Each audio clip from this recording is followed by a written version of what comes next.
老公，多兩啖，呢度200應該夠晒。Some shit, man.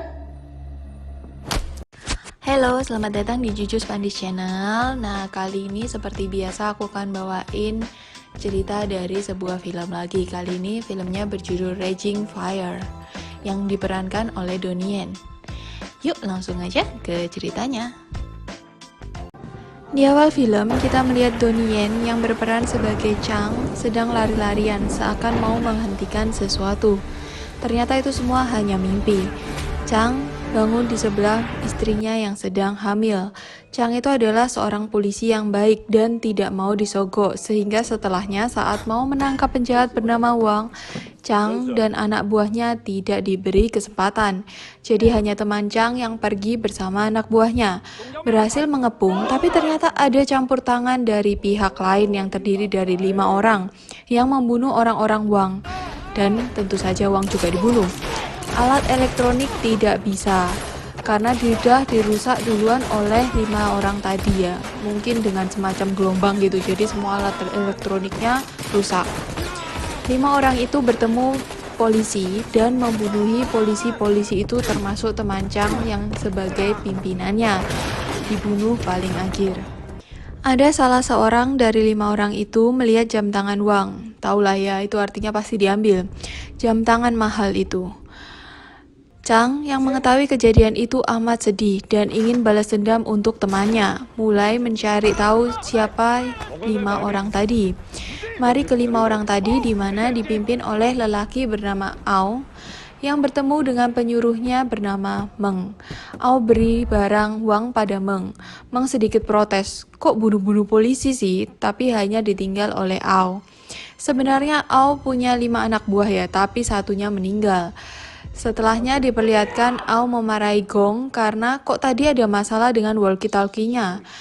Lalu bagikan uang dan suruh mereka semua hidup kembali seperti biasa.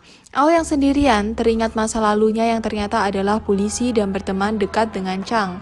Dulu, Ao lebih sukses ketimbang Chang karena sudah banyak yang merasa kalau Ao akan naik jabatan dan bahkan sudah akan menikah. Ao dulu ingin berantas semua kejahatan, lalu ada satu tugas untuk menyelamatkan orang penting bernama Huo. Dan semuanya harus dilakukan secara diam-diam karena penculiknya bilang jangan lapor polisi. Ao dan Chang yang jalankan tugas itu. Diduga yang jadi penculiknya ada 2 orang. Wang yang di awal tadi yang mati dibunuh oleh Ao, dan satunya Kola. Saat itu dibagi tugas, Chang bersama anak buahnya ikuti Wang, dan Ao bersama anak buahnya ikuti Kola. Saat Kola sendirian, Ao langsung tangkap dan memaksa Kola mengatakan di mana Huo dan menghajarnya. Tetapi awalnya tetap nggak mau diberitahu ya. Hingga Ao lapor ke atasan bernama J yang beri tugas itu. J berkata, lakukan segala cara sampai dia ngomong. Kalau terjadi sesuatu akan kulindungi. Jadi Ao pakai cara lebih kasar lagi. Untung Kola mau ngomong. Langsung tempat Huo ketahuan, tapi karena Kola disemena-mena oleh anak buah Ao, Kola berontak juga dan menyerang hingga bersama-sama Ao dan anak buahnya memukuli penculik itu, Kola. Chang lah yang berniat menghentikan Ao dan anak buahnya yang seperti kejadian di mimpi itu, tapi terlambat. Mari ke Chang yang mendapat titik cerah karena temukan barang Wang yang mengarah pada orang yang suruh Ao tadi, yaitu Meng. Tapi surat penangkapan Meng tidak keluar. Di sisi lain, Ao juga dapat berita kalau barang Wang sudah tersebar. Jadi Ao harus hati-hati dan mulai menyusun rencana. Chang diam-diam ya ke tempat Meng, dan ketika bertemu Meng minta untuk serahkan Ao. Tapi Chang masih nggak tahu ya kalau itu Ao. Meng menolak hingga langsung dengan kekerasan ya. Chang sudah kesulitan, untung anak buahnya datang. Meng lari, dikejar Chang, tapi di tengah jalan Meng ditabrak oleh orang Ao yang meninggal. Ternyata itu adalah rencana Ao. Berkat kejadian itu, barang Wang ditemukan. Jadi, Chang dan anak buahnya aman karena berjasa. Besoknya terlihat Ao sedang menghadiri peringatan satu anak buahnya yang meninggal dulu. Nanti diceritakan ya alasannya apa. Chang juga ikut datang. mau ikut peringati. Anak buah Ao semua marah-marah, tapi Ao biasa saja hingga Chang dan Ao akhirnya berbincang berdua. Chang berkata, tiap tahun dia datang ke peringatan kematian anak buah Ao. Ao berkata, selamat, Chang sudah mau jadi ayah. Padahal Ao sudah putus dengan pacarnya sejak dia di penjara. Chang pun cerita tentang Wang yang meninggal dan pembunuhnya yang bunuh polisi, yang adalah teman Chang. Chang pasti akan tangkap orang itu. Yang dimaksud ya Ao ya. Tapi Ao hanya bilang, semoga beruntung, lalu pergi. Mari kita lihat keingatan Chang di mana Ao masuk penjara. Jadi setelah kejadian pemukulan Kola yang ternyata meninggal, Ao dan kawan-kawan diadili.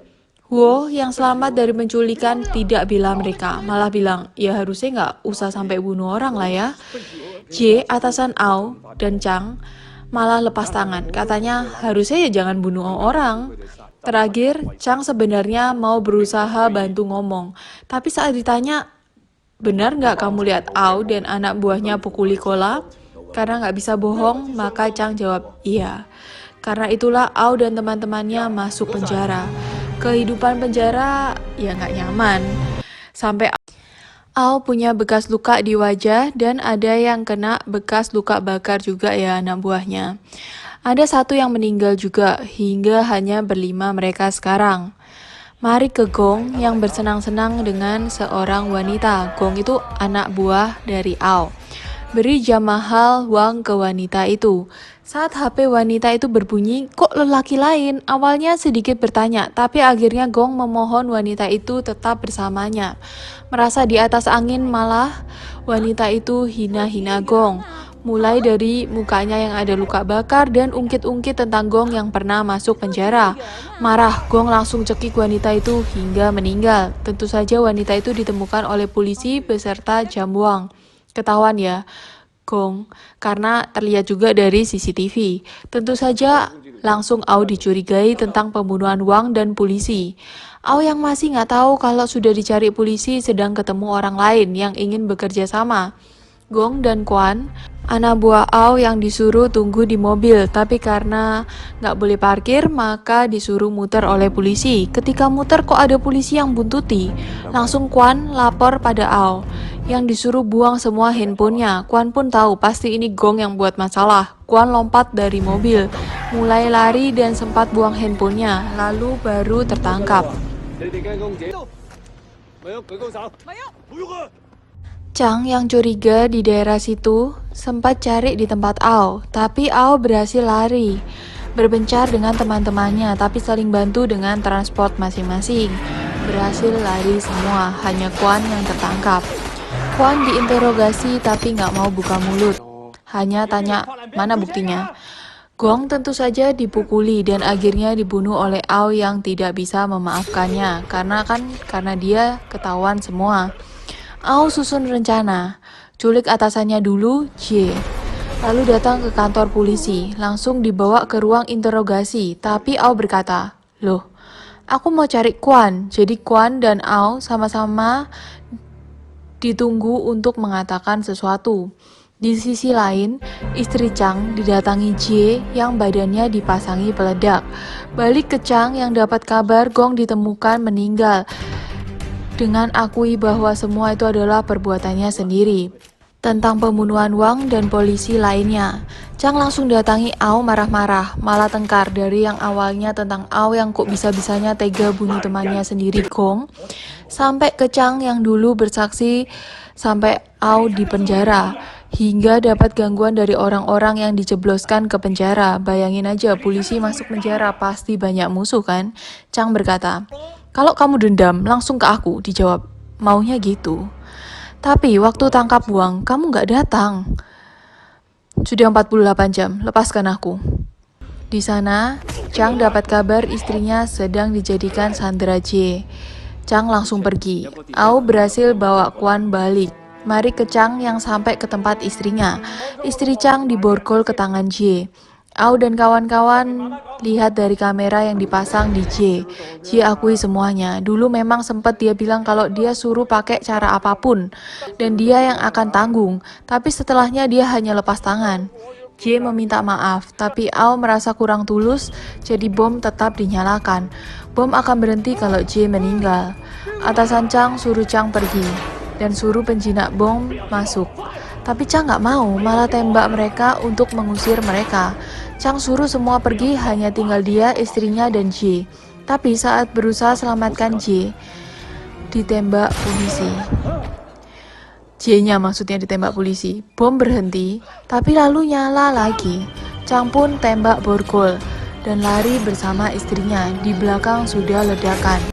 Tentu saja dibawa ke dokter. Untung istri dan anak Chang gak apa-apa, tapi Chang mau diadili. Kok tadi lawan perintah atasan, bahkan tembak pecinta bom.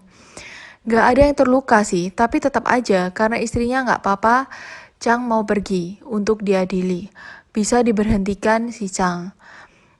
Di sisi lain, Ao sedang ke rekan kerja barunya, tapi karena rekan kerja barunya ini nggak percaya kan, karena Ao sudah dicari polisi, sudah masuk TV, maka nggak mau pakai Ao. Ao malah bunuh mereka semua. Balik ke Chang yang diadili berkata, "Aku tidak punya pilihan lain, itu istriku. Aku rasa kamu juga akan begitu. Dari umur 19 tahun aku sudah masuk polisi, aku tahu aturannya. Sekarang banyak polisi pentingkan relasi, tidak tangkap penjahat. Pak polisi, buat apa kerja mati-matian? Tapi entah sejak kapan, kita bisa bertekad demi kepercayaan, bahkan bisa korbankan nyawa. Bukan gimana sedikit bekerja, tapi gimana lakukan lebih baik. Sangat disesalkan, sekarang penjahat masih bebas, aku belum menangkap mereka." Hasil keputusan hakim polisi berkata, "Aku sedang tidak sehat, jadi dilanjutkan besok. Dalam 24 jam ini kamu masih polisi, jangan kecewakan aku." Chang pergi ke tempat Ao bunuh orang tadi dan mengetahui sebenarnya mau kerjasama untuk rampok bank. Benar saja, Ao di sana untuk rampok bank. Chang peringati bagian keamanan di sana yang tidak dianggap, padahal Ao sudah dapat Huo yang dulu dia selamatkan dari penculikan. Semua elektronik termasuk CCTV sudah diamankan ya. Jadi setelah selesai buka brankas, Huo dibunuh.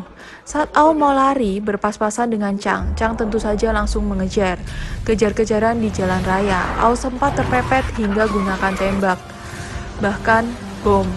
Tapi satu temannya berhasil dilumpuhkan. Dan ada satu yang tertembak, mau sandera anak kecil, tapi polisi datang berkata, "Ayolah, itu anak kecil, setidaknya dulu kamu juga polisi." Mereka pun gulat dan berhasil dibereskan anak buah Ao. Ao dan satu temannya sebenarnya sudah mau lari, tapi temannya terkena tembak. Ao bantu, tapi sudah tidak bisa bertahan temannya. Jadi temannya suruh Ao pergi dan alihkan perhatian polisi dengan bawa bom. Ao dikejar oleh Chang, sampai ke suatu tempat, gulat, kelahi. Kadang yang unggul Chang, lalu balik Ao, balik ke Chang, ya tapi akhirnya yang menang tetap Chang. Polisi datang mau tangkap Ao, tapi Ao berkata, "Di penjara aku selalu kepikiran. Andai hari itu kamu yang kejar kolam, mungkinkah nasib kita akan berubah?" Lalu Ao menjatuhkan diri, bunuh diri. Oke, sampai di sini filmnya. Sebenarnya Ao kasihan juga ya. Dia memang berubah ke arah yang lebih buruk tapinya. Jadi ya mau gimana lagi.